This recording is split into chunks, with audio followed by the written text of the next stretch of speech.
I've always loved working with my hands. I used to build small ship models, but there came a time where models just didn't do it anymore. I wanted real things, things that could be useful, like furniture. The methods you'll see in this tape are intended for amateurs who want to get professional results. If you're a pro who's made cabinets before, I hope you'll find here methods for getting better results faster. Traditional cabinet making uses a stick method. My method, in contrast, uses monolithic slabs of plywood for their structure. This system I developed over a 10-year period. It was a time of making a lot of mistakes and learning how to avoid them.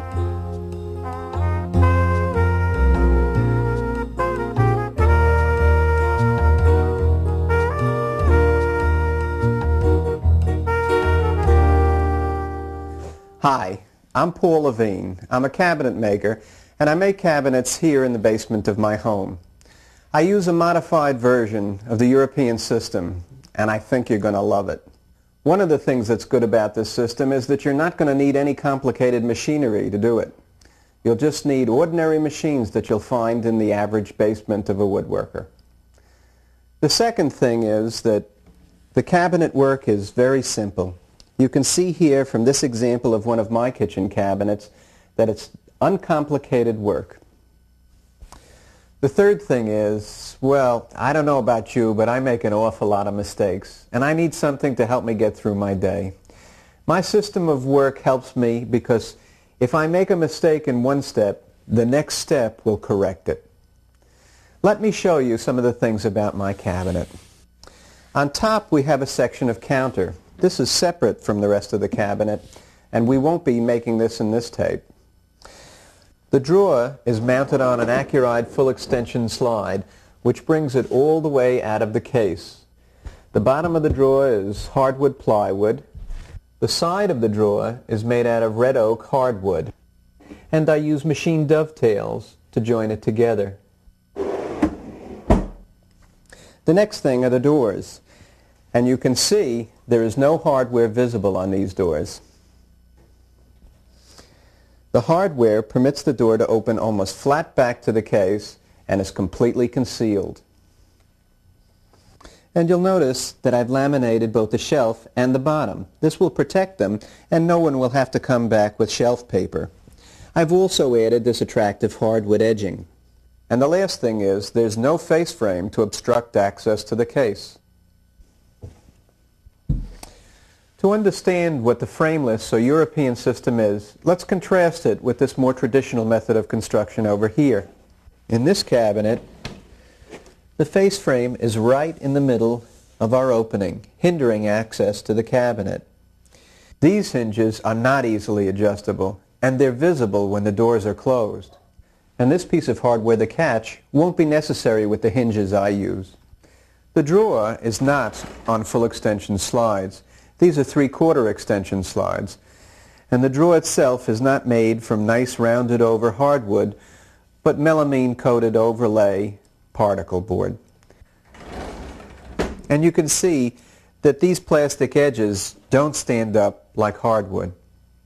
Before we actually make one of these cabinets, let's see what they look like in a finished kitchen.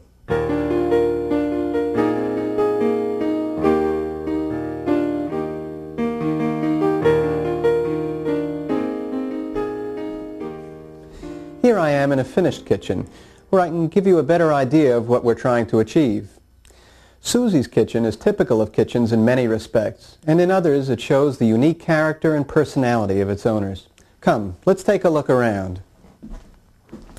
Over here is the command center. It's nice to have a workstation in the kitchen with a desk and plenty of storage around for cookbooks and other things.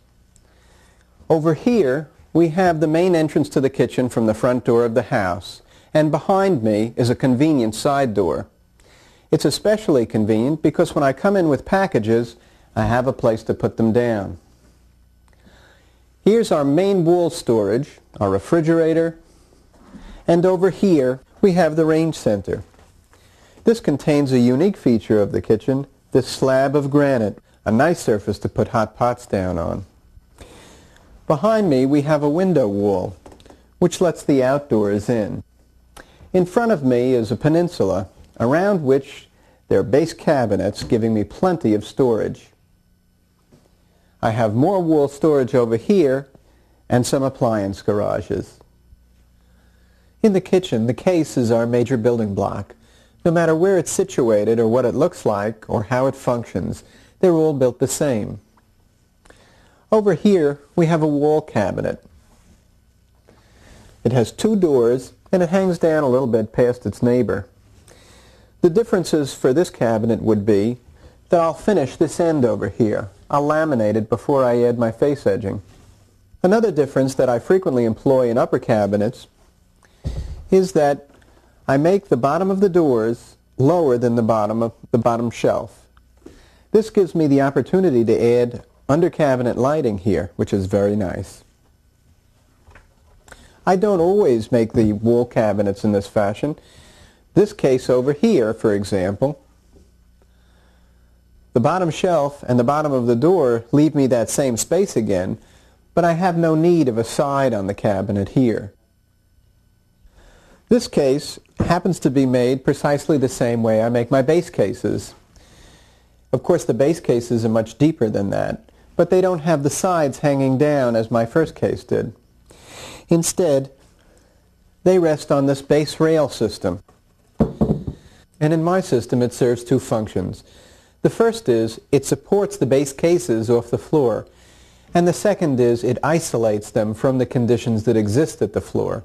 If the floor is out of level, my cases won't be because I've shimmed up this base rail system to level first. Another difference you'll commonly see in base cases are drawers. A drawer is a very efficient means of storage. On many base cases, I also make the shelves like drawers so that they could be pulled out of the case and things could be removed more easily.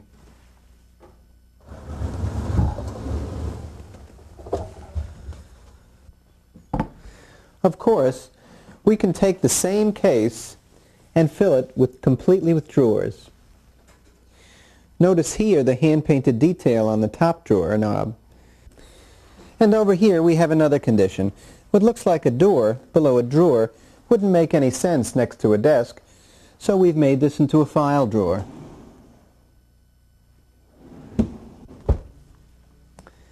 Now that we've seen what we can do, let's go back to the shop.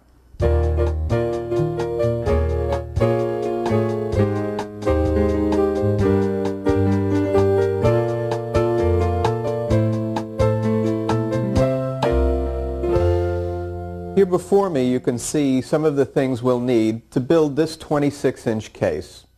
Let's start with the case goods first. This is 3/4 inch red oak plywood. It has a veneer core of Luan, which you can see right here. This is not the only material that you can build cases out of, though. Here are some of the other choices you have.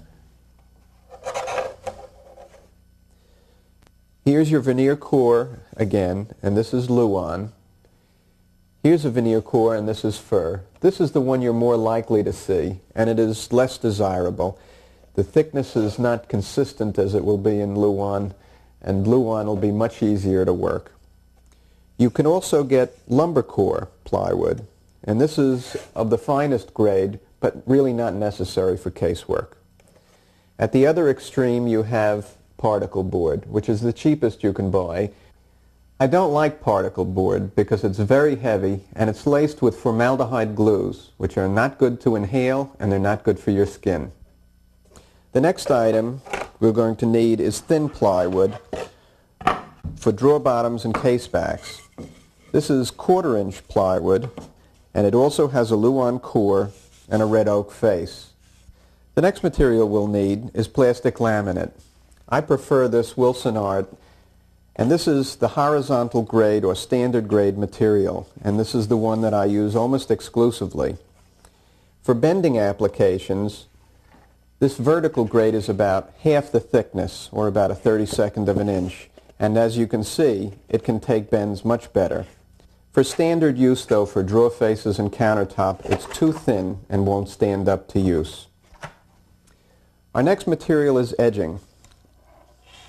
I use hardwood edging to protect the faces, and this is white oak. The next place I use solid wood is in the drawer stock, and this is half-inch white oak. I like to use half-inch because it's very delicate and it makes the drawer look light and not so clunky. The next item we have is the drawer slide. I use this Accuride full extension slide. The reason why I like this slide is because it's a very heavy-duty piece of equipment. It can take 150 pounds. Also, these polymer bearings in here make it very quiet in operation. This one is particularly easy to mount. It has one section that mounts to the drawer, this rail here, and the other side gets mounted to the case, and they just snap together. When fully extended, it brings the drawer all the way out of the case. The next item of hardware is the hinge, and this is the heart of the system. This is the full opening or 176 degree grass 1203 hinge. This part of the hinge here is the cup part and fits into a mortise in the door. The other part of the hinge back here has a track that's mounted to the case, and the hinge slides over the track.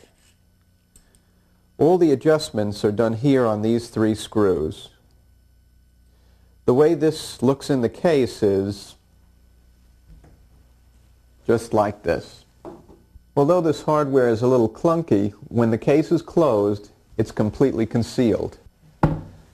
I've chosen the grass hinges because their adjustments are simple and direct. Our next item of hardware are the shelf clips.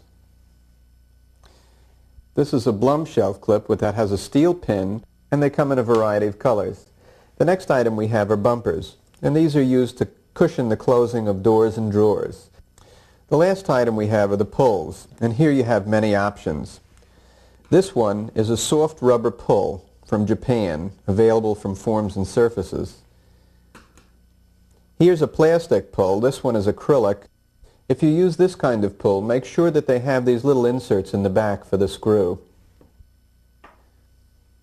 You can also use wooden pulls manufactured like this, or you can have custom pulls of your own design. These I show how to make in the book. Now that we've seen the materials, let's get down to doing some work.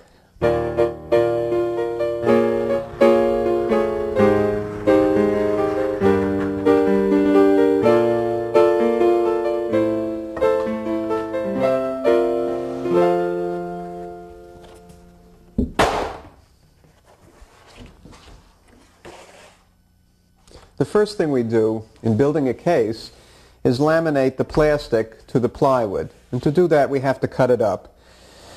The easiest way to cut large sheets of plastic is with a scoring tool.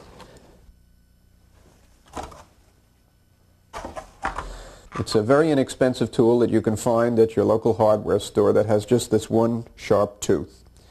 There are 2 ways to make the snap. Let me show you the right way and the wrong way. The scoring tool is used in several passes to score the plastic. The more scores you make, the deeper you're cutting into the material and the easier it will snap.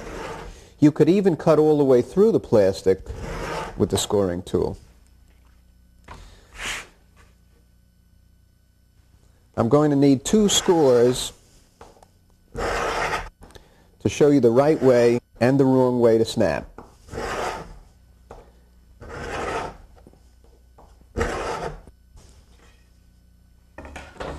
The correct way to snap is to fold the plastic in on itself like a book, like closing a book. And the wrong way is to fold it in the opposite direction.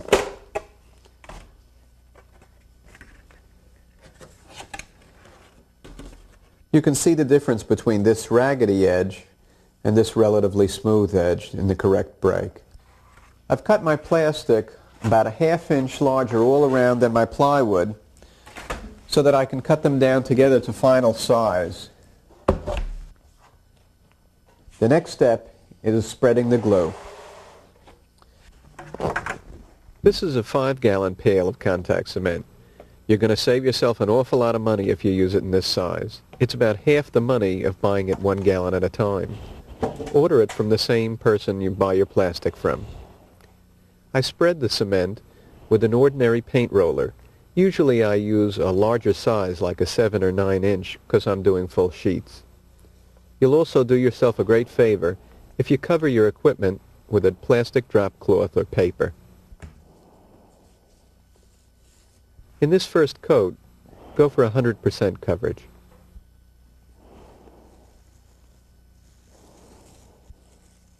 It's important to protect yourself from the vapors of this cement. Wear a mask that has a charcoal filter, an organic vapor mask. Also work in a well-ventilated space. If you have doors and windows, open them.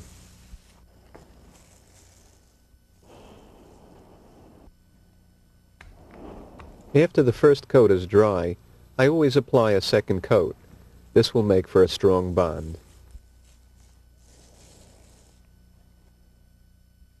Alrighty, I'm ready to put my pieces together now. I've spread my second coat of glue on both surfaces, and I know that this is the right time to put them together. I know that the glue is not too wet, and it's not too soon, because when I put my hand down on the surface and I bring it away, no glue comes off on my hand. And I know it's not too late because the surface is still glossy. It's not completely dulled over and matte. If it was a matte surface, I would have to apply another coat of cement. Alrighty, I use dowels instead of flat sticks because the dowels I can twist them before I withdraw them. That way I don't have to drag a flat surface all the way across, which might grab this glue because it does have some tack to it. I must position my pieces perfectly before I put them in contact because once they touch each other, they cannot be shifted.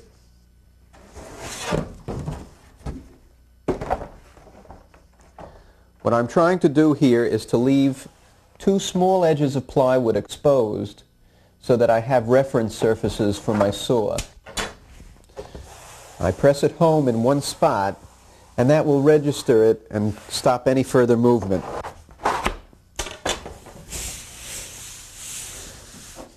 I use this roller to make sure that I have good contact. If you don't have a roller, you can use the small block of pine or other softwood and move it around on the surface and tap it with a hammer. I have this plastic just where I want it now. I have my edge of plywood revealed here so that I can use these as registration edges on the table saw. If I had goofed, which I often do, and the plastic was hanging over the plywood, I would come back with a laminate trimmer and trim it flush, and then I would have my registration edge back. Now it's time to go cut these pieces up on the table saw.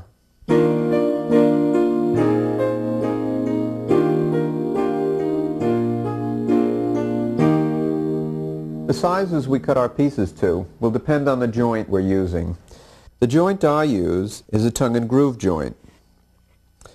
I cut the grooves in the side pieces, and the tongues are cut on the tops and bottoms. This makes the top and bottom pieces 3/4 of an inch less than the overall width of the case. Our case is 26 inches wide, 22.5 inches deep for the plywood, and it's 30 inches high. This will mean that our top piece and bottom piece will have to be cut to 25.25 inches. All my stock would be cut to the width, which is 22.5. And for the sides, all the side pieces in the kitchen will be 30 inches. I use the table saw rather than the router to trim my plastic, and I do this while I'm cutting the pieces to size. With my registration edge against the fence, I trim the opposite edge. Next, I turn the piece around, and using that final edge against the fence, I trim away the registration edge, and I'm trimming the piece to width. I'll have to repeat these 2 steps to cut the bottom to its proper depth. Before I change my saw setting, though, I'll cut all other pieces needing this one dimension. With our case pieces cut to size, I can now set the saw to cut the grooves. After that, I'll have to reset the saw to cut the tongues. But before I do that, let me point something out to you. First, on the top of the case here, you'll notice that this is not flush with the surface of the top. There's a little lip here. If I tried to be a hero and get this perfect the first time, I probably wouldn't. And then I'd have to surface this entire top to get it level with the edge. All I'll have to do is just sand this down flush. To cut my grooves, I install a 1/4-inch dado blade in the table saw. This will let me make the groove in one pass. The height of the blade will determine the depth of the groove. I do this visually using the piece of the material and set the blade to about half its thickness. The fence determines the position of the groove. Remember, I want my side to extend past the top of the case. To achieve this, I let the blade extend past the thickness of my stock. Next, I make a test cut. I always make my mistakes in the scrap pieces.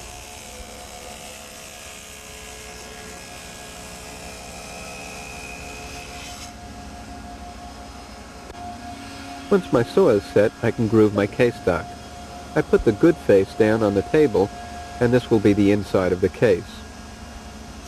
All plywood comes to us warped. This necessitates having to hold it down on the table firmly. You may feel more comfortable using a featherboard or a push stick.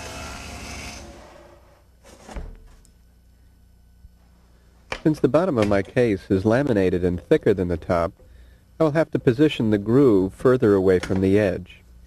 A cutoff from a laminated panel serves as a gauge.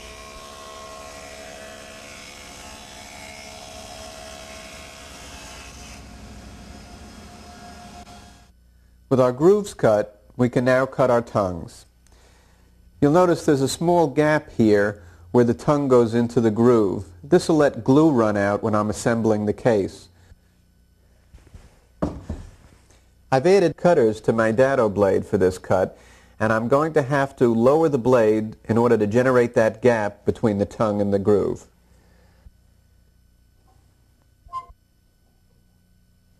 Now I'll set the width of the tongue with the fence.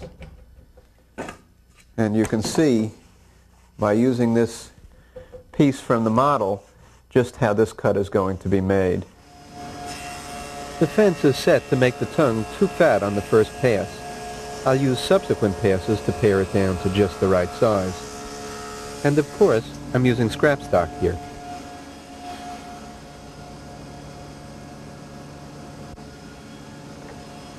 I'll just ease the fence over for a finer cut. The featherboard here will help stabilize the larger panels that I'll run next.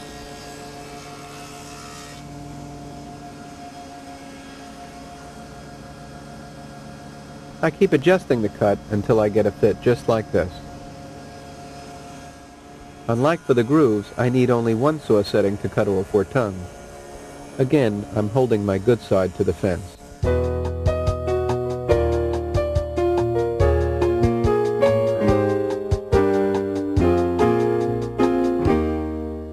This is one of my favorite parts of a project because you can actually see the pieces going together. I've sanded all these parts and blown off the dust so that it won't interfere with the glue joint. And now I'll apply the glue and then I'll brush it in.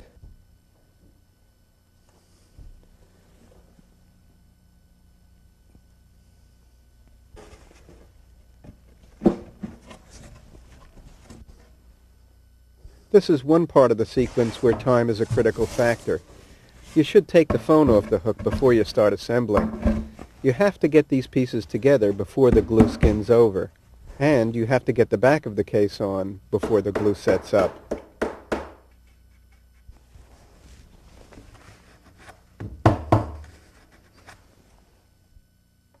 Some screws won't require you to pre-drill a hole. The high-low has a cut thread and will make its own hole. This cordless screwdriver would be hard to live without. I no longer get calluses on my hands from twisting in screws. It has all the power I need to drive these screws, and while its battery pack doesn't last all day, I can swap it with the one in the charger.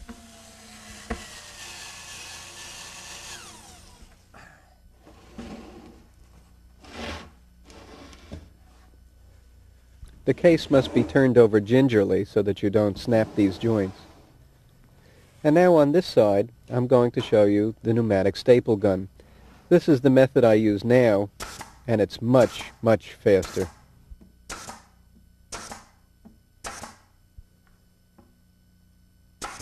Screws are superior in terms of strength, but nothing beats the speed of the pneumatics.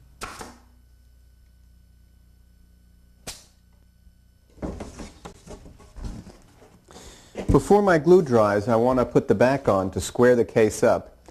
Just before I do, though, you might notice that I've centered the pattern, the grain pattern, on the plywood, and it looks a little bit nicer that way. The first thing we'll do is flush up one corner of the case and fasten it down. The reason why I'm using screws is because I can take this the back off the case later, and I can spray it and not get overspray inside the case.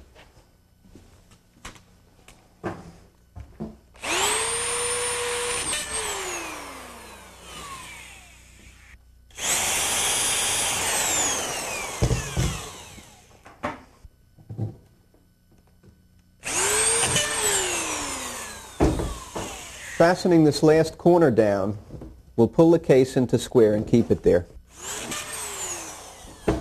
My case is now being held square, and I don't have to worry about that anymore. I can take my time drilling all the rest of the holes and putting the screws in.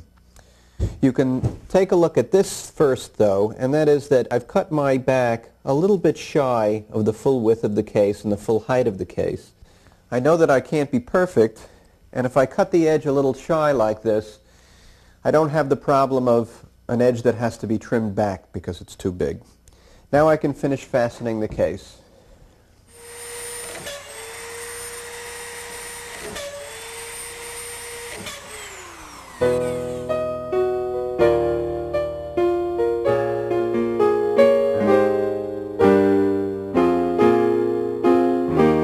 At this stage of construction, if we were building a traditional cabinet, we would build a face frame and apply it to the box.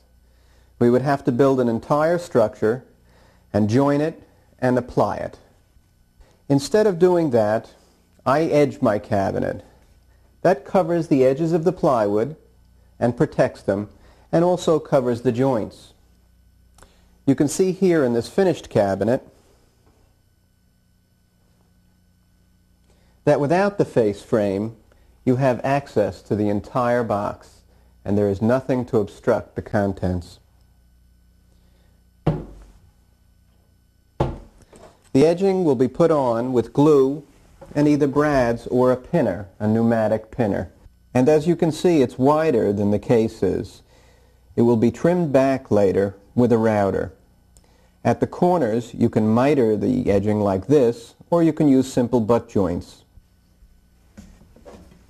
First, I miter one end of my edging stock. It's best to do these in stacks. It not only saves time, but it saves on tear out. You can do this on the table saw, but it's much easier on the chop saw. Stock being mitered on the table saw has a tendency to slip. Be sure to let the edging hang over the case, and when making your mark, make it so that you have an overhang here as well.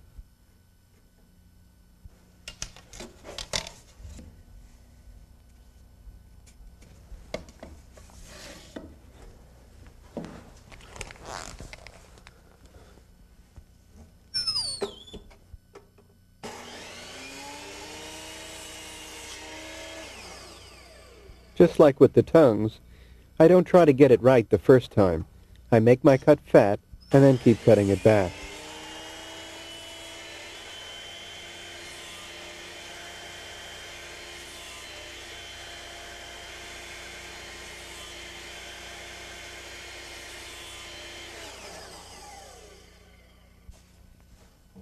It's always best to dry fit before you go to a glue assembly. This way you won't be dragging a glue-covered piece back to a machine. Notice that I've cut the edging so that the overhang is equal on the inside of the case and out. More than just decoration, the hardwood edge serves to protect the delicate plywood edges, and therefore must be fastened securely.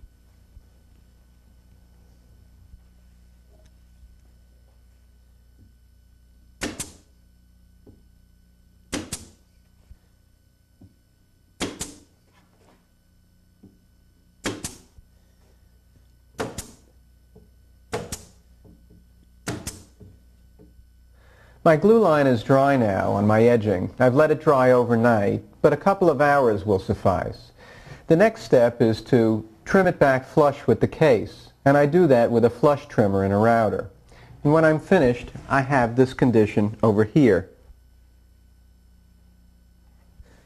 The cutter I use for this is a 1-inch trimmer. There's a bearing at this end which guides us through the cut, and it rides against the case. This is the cutting part over here, a carbide tip, and it will trim the edging back flush.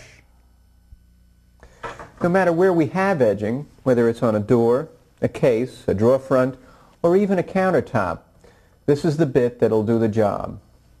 The way it looks in the router is like this. I expose just enough of the cutter to do the job. Now I'll use it to flush up the trim on the case. It's a good idea on your first pass to run the router in the wrong direction, counterclockwise on the inside of the case and clockwise on the out. This will keep your stock from splitting and eases the strain on the motor. For my final pass, I reverse the direction of feed to make a nice smooth cut.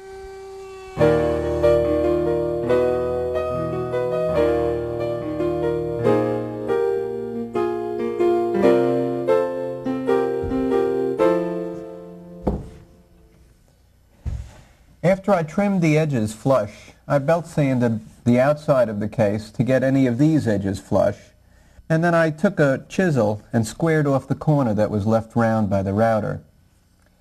Then I used my orbital sander to ease all these edges and to do my final sanding.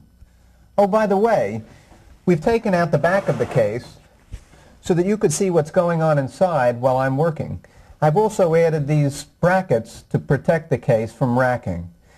And we've cut this window to let in the light. This template is very handy for boring the shelf clip holes. I've started my holes 6 inches from the bottom of the case, and they're spaced 1.5 inches apart. Now the next thing I do is bore the holes. And I use a number 8 bit for that, which is the same size as our 5mm shelf clips. The stop block will prevent the bit from going through the side of the case. I won't be boring these last 4 holes because that's where the drawer goes.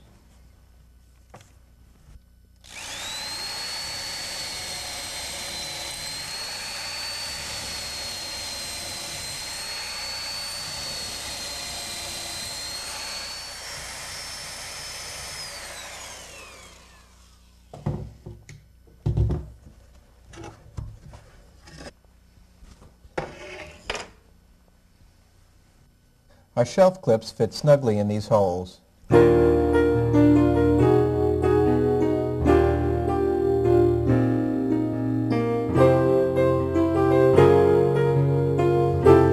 It's convenient to think of the faces of my cabinets as sandwiches.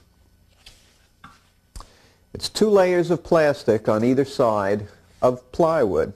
The plywood should be either birch face, and it can be a Luan core or a poplar core. Don't use the more expensive oak plywood that we used for making the case. It'll just be covered up anyway. All of my faces are laminated both sides, and the shelf is laminated on both sides as well. This will prevent warping. Even though my drawer face is not free-floating, I laminate that on both sides because it'll make it the same thickness as all the other faces. All the base cases will be 30 inches high. This particular case is 26 inches wide. But these aren't the dimensions we use for making the faces. We have to have clearances all around each operating face. A popsicle stick or a tongue depressor is approximately 3/32 of an inch, and that's the clearance I use. I need it between each set of doors and between the doors and the drawer faces, and I need it between the counter and the top of the drawer as well. You must remember that at the sides, half of the clearance will belong to this cabinet and half to the next cabinet. It's the seam that has to be 3/32 of an inch. You not only have to remember your clearances, but you also have to remember that the edging is 1/4 of an inch wide, and we have a piece on either side of the panel, so we have to deduct a 1/2 inch in each dimension, height and width, in order to come up with our panel size. The next thing we have to consider is how we're going to join these pieces at the corner.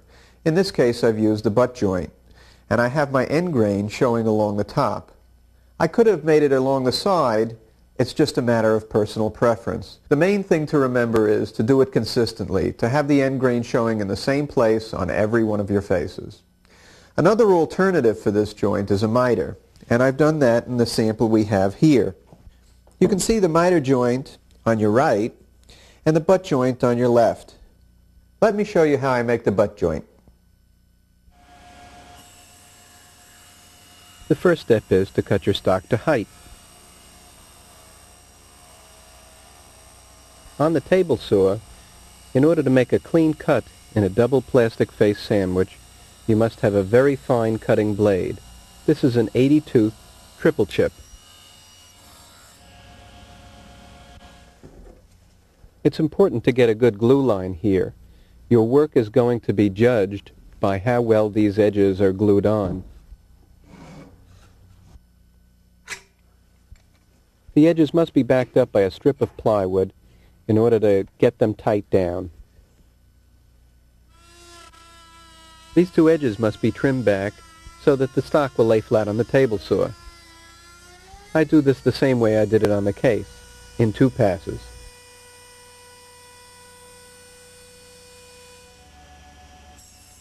I use the table saw to size my panel, cutting laminate, edging, and core all at the same time. In adding small pieces of edging, it's much easier to apply the glue to the edge than the panel.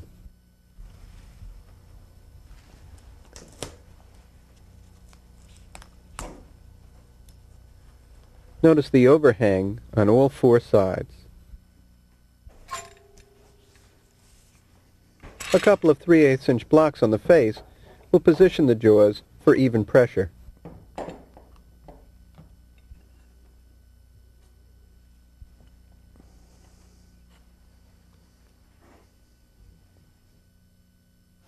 Once the trim is dry, I use a block alongside the rip fence to position my face so that these nubs will be sawn off flush. Belt sanding will remove saw marks from my edging. This is in preparation for my final sanding with the orbital sander. Because the flush trimmer will not leave these edges dead flush, I use a block plane to bring them there.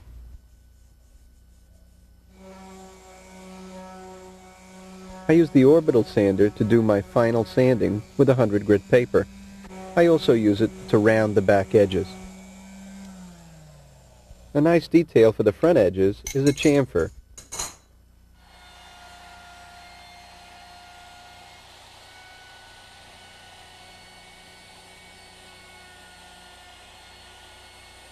An alternative is a 1/4 roundover, which will give the face a nice soft look.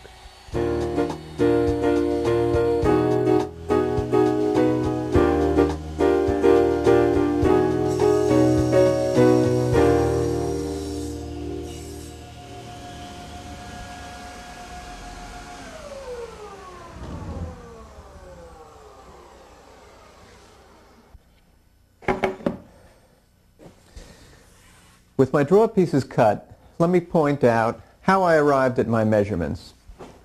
My case was 26 inches overall, and the inside of my case is 24 and a half. This leaves 24.5 inches of space in here, but you can see I have an allowance for the drawer slides. Accuride, the manufacturer of these slides, recommends leaving an inch or an 1 1/16 overall, which is about a 1/2 inch aside. At the top, I've left about a 1/2 inch clearance. This puts the drawer just a little bit above the doors and won't get into any trouble when it operates in regard to the top.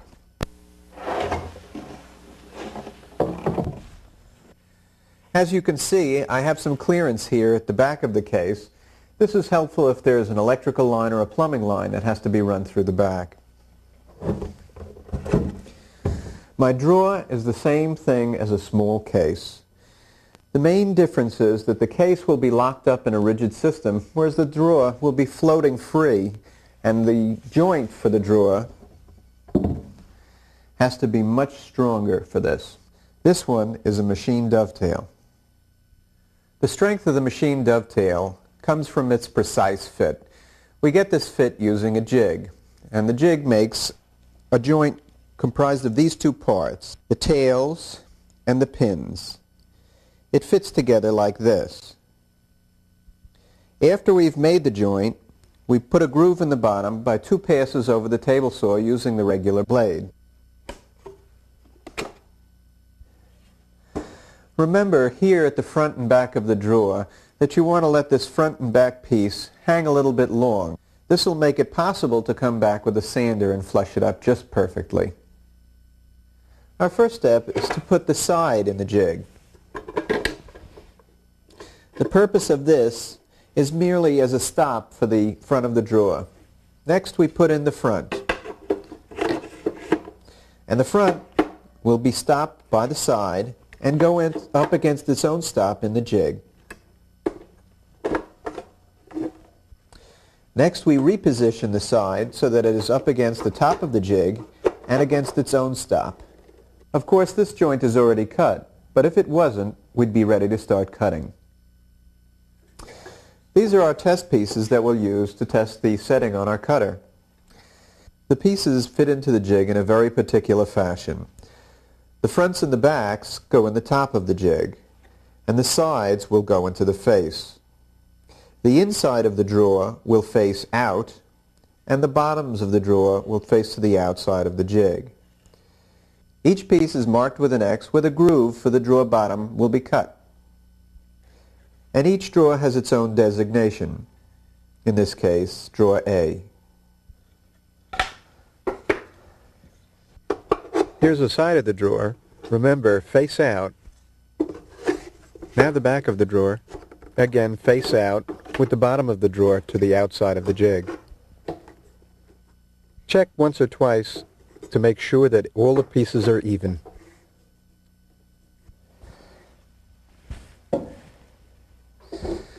This is the router I'll be using to cut these joints.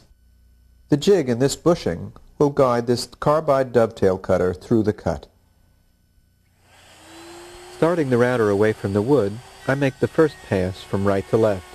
This ensures a nice clean shoulder without tear out. My next pass is from left to right, and this is where most of the cutting is done. I'm making sure that the router base has firm contact along the top of the jig and that it's flat.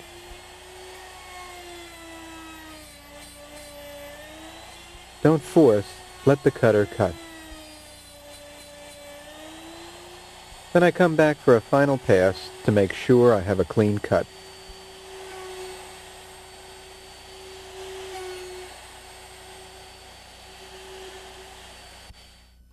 Our next job is to cut this groove for the drawer bottom, and for that we use the table saw. 2 passes over the regular blade. The first thing we have to do is to set the height of the blade, which is about half the thickness of the stock.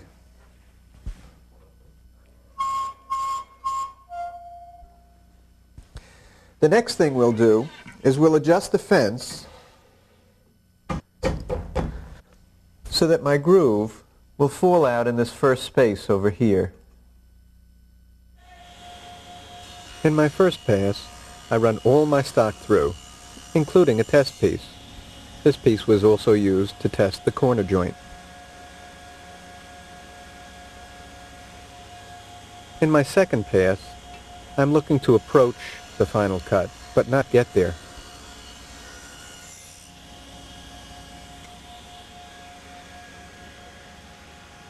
This groove is too narrow. I'll keep paring back until a groove is just right. Once the test piece has the correct size groove, I then run a second pass on all the rest of my stock.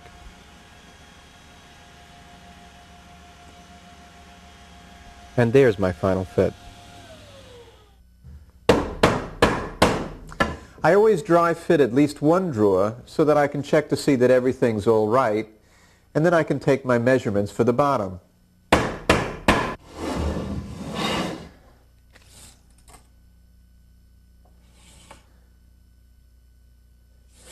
When you take the measurement for your drawer bottom, don't forget to allow an extra ½ inch where the bottom runs into the sides. Also, leave yourself a little clearance, about 1/16 of an inch, so that the drawer bottom won't hold the sides apart. Now we're ready to cut our drawer bottom. I'm running the blade a little higher here than I would in solid stock. It makes for a more stable cut in this thin material. Sanding the inside makes a lot of sense before assembly.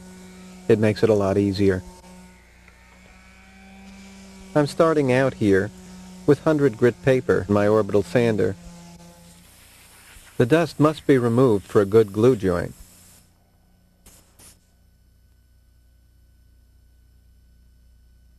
It gets a little tedious next, applying glue to each and every one of the pin sockets. I make sure it's spread well with an acid brush.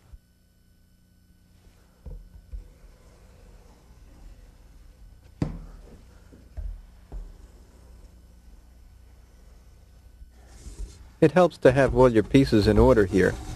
You must work quickly before the glue starts to set up. I don't usually do this with a camera crew.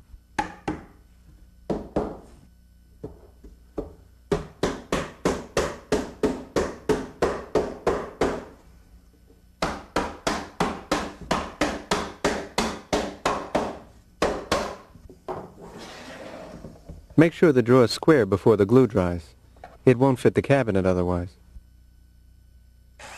These little nubs we left will come off easily with 80 grit and a belt sander.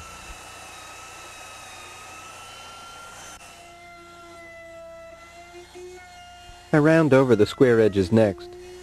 Remember not to round over the front of the drawer where it lands against the back of the drawer face.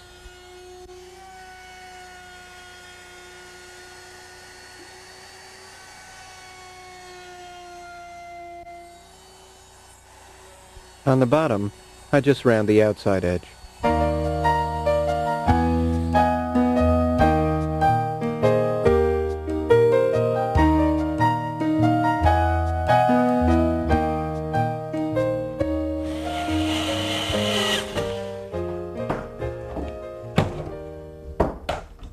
All right, I've installed one rail, and now while I'm installing the other, let me show you how I do it. The Accuride slide that I use is attached to its rail already, and I put it on a level surface with the drawer.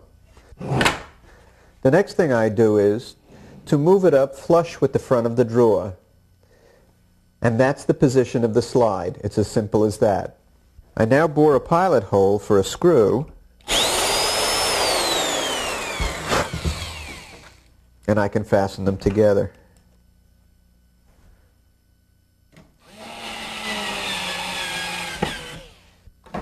One more screw in the front will hold it for now.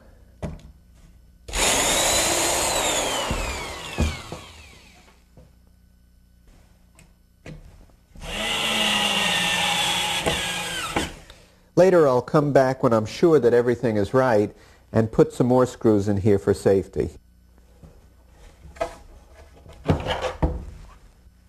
Now we can attach the slides to the case.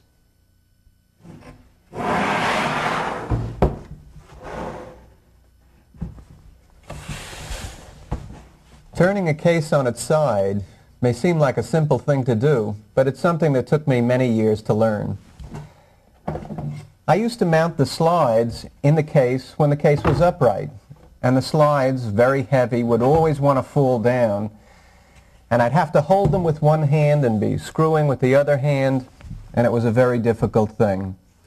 Today, I just put my slide down in place, and my assistant gravity will hold it there for me while I work. For the position of my slide, I've created this pattern. I just put the slide pattern in tight against the top of the case, push my slide up against it, and now make sure it's flush in the front and it's in position. This puts the slide about 1/4 of an inch above the bottom of the face.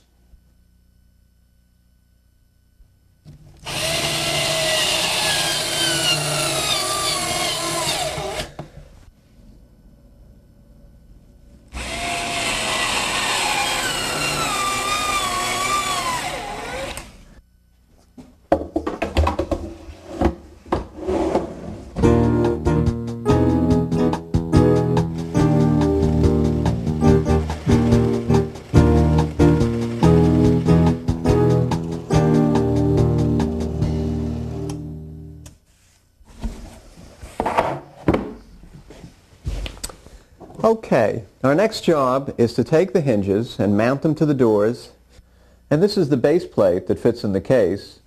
They go together like this. This part of the hinge fits into a mortise in the door. The position of the mortise will depend on the hinge you use. For the grass hinge I use, the mortise must be 1/4 of an inch away from the edge of the door. I make my mortise 3 inches away from the end of the door to the center of the mortise. This is not a critical dimension, but one I've chosen. I've mounted this jig to my drill press to position my door so that the mortise will be bored exactly 1/4 of an inch away from the edge. These black marks on the back fence will help me in positioning the door so that the mortise will fall 3 inches on center away from the edge of the door. This is a 35mm carbide cutter intended especially for this purpose. The drill press should be run slowly, and the bit should be fed into the work slowly. Once the mortise has been bored, it's easy to mount the hinge. Just pop it in and fasten it down.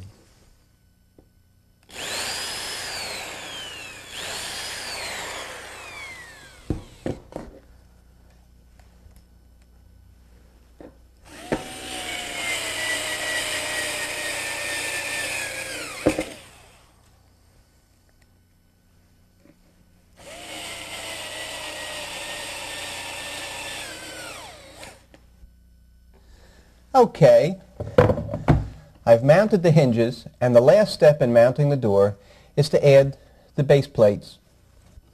I've made this jig to guide me in marking the holes for my base plates. To make the jig, just slide the door up against the case, flush with the bottom, and you can mark from the centers of your hinges to where these holes should be bored in the jig. Now we can bore the holes for our base plates. These holes are 15/16 back from the edge of the case. That's for the hinge that I'm using, the grass hinge.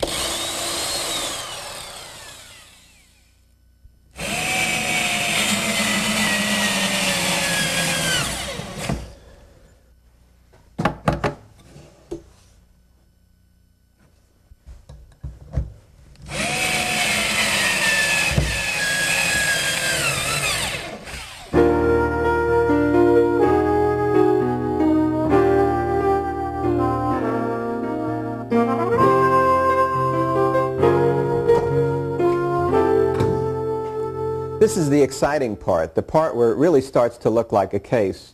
You start off with doors and drawer faces on one side of the shop and cases, empty boxes, on the other. And then in just a short span of time, you have finished products, finished cases. Before I hang the second door, let me show you how to adjust the hinge. I've made this prop so that we can look at how the hinge is adjusted easily. The first adjustment is this center screw. This is also the screw that locks the hinge onto the track. and it's the in and out of the case adjustment. Just lock it down where you want it. The second adjustment is this back screw in the elongated slot. That's the up and down adjustment. Just loosen the screw and move the hinge up or down to where you want it and lock it down again. The third adjustment is the lateral adjustment and is the forward screw.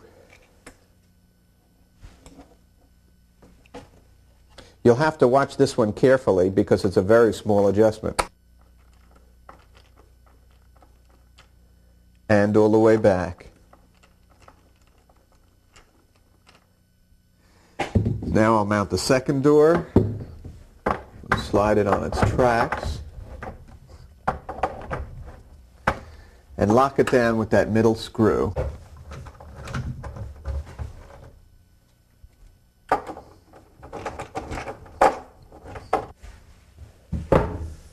All right, I can see that this left panel here is low and this is high, and that the seam here is tight, and as we go down to the bottom, it opens up. So the first thing I'll do is to spread these doors apart at the top. First the right side, then the left. Let's see what this did.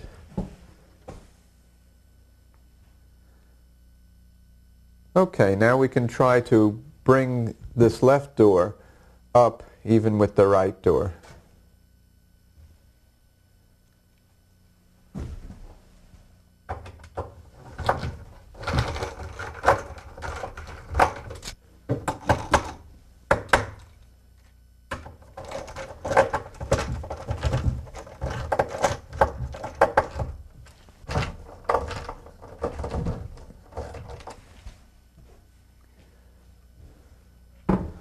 Good. Now I can see that the top is even and my seam is even, but it's too wide. Okay, the right side is good and the left side is hanging over. This left-hand door has to be moved to the right.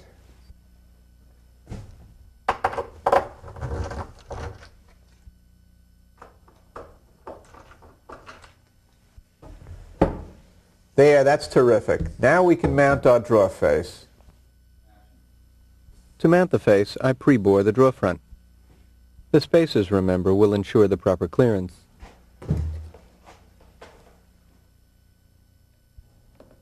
Hot glue will hold the face in position until I get the clamps on.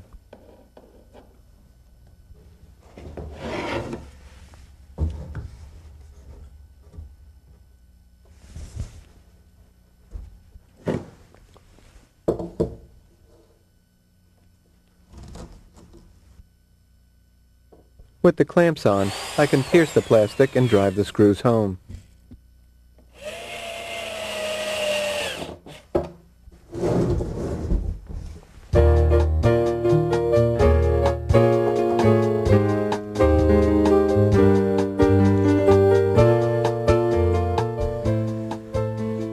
The last finishing personal touch on a case are the pulls. You can make your own or you can choose some nice store-bought pulls. I've already marked for the center of my drawer pull, and I'll install that now. This hole should be larger in diameter than the screw is.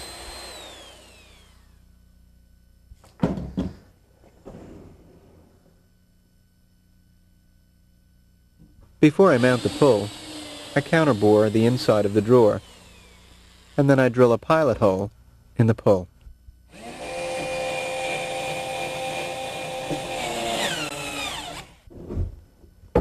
There, our case is done and it's ready to have the finish applied and to be installed on a base in a kitchen. Contrast it with the case that we first started out with. We've only made two simple changes and yet it looks considerably different. We have different pulls and we've changed the color of the plastic. Take a look at this case here. It looks different from the other cases, but it's really not. All I've changed is the faces.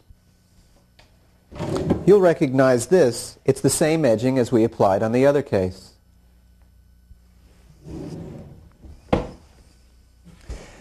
What I hope I've left you with are three things. The first is a method of work, a way of going about doing things that help you get through your day, where the next step will help you correct any mistakes that you may have made in your last step. The second thing is a system of furniture making, hardware, slides, hinges, and joinery that will help you make any kind of furniture you like. The third thing are the faces. These can be wooden faces like these that are complex, fine furniture, or they can be simple plastic laminated faces like these. Whichever one you choose, I hope you take these three things and enjoy making your own kitchen cabinets.